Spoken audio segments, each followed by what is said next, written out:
د سلارزو تحصیل په بیلابیلو سیمو کې د نااعلان شوي کرفیو او سړکونو بندښت په ضد ولسي احتجاج دوام لري.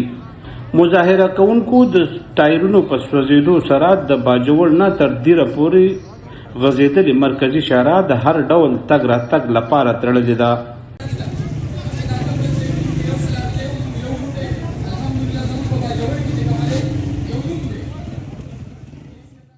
د مظاهره کوونکو په وینا د سلارزو په چینار دره او مانوس سیمو کې له تېر څو ورځو راهیسې سړکونه بند دي چې له امله یې خلک له سختو ستونزو سره مخ شوي دي.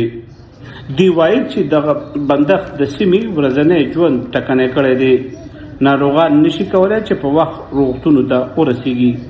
تعلیمي فعالیتونه ځنډېدلي او کاروبارونه هم سخت اغېزمن شوي دي.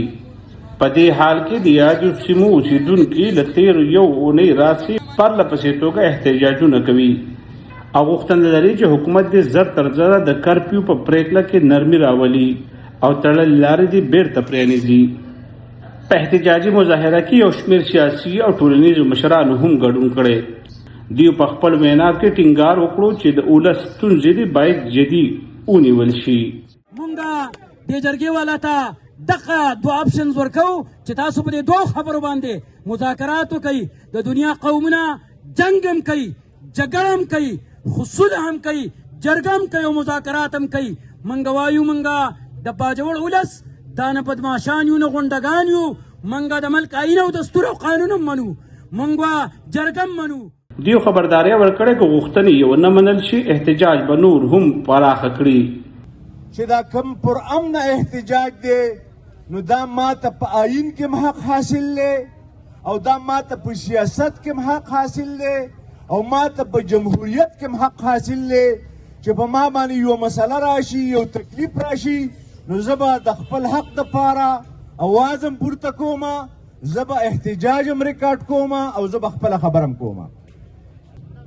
تاسو د صبر مظاهره کړې او شپږمه ورځ مجبوره شوئ نو دلته راووتئ، نو خپل کارونه روزګارونه پرېښودل او په دې سور نور کې ودرېدل دا څه د شا شوق او خواهش خو نه یې که نه؟ خو هغه وایي تنګ آمد او په جنګ آمد. چې مجبوري شو نو هغه کوم ځای نه تاسو را روان شوي او دلته رالی او په دې چوک کې ولاړ یې، نو دا خو د خوشحالۍ دپاره نه یې راغلي، په مرضۍ نه یې راغلي، د مجبورۍ نه راغلي یې.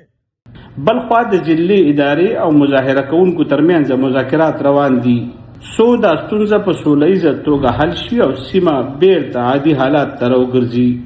حسبان الله باجوړی، شال نیوز، خار باجوړ.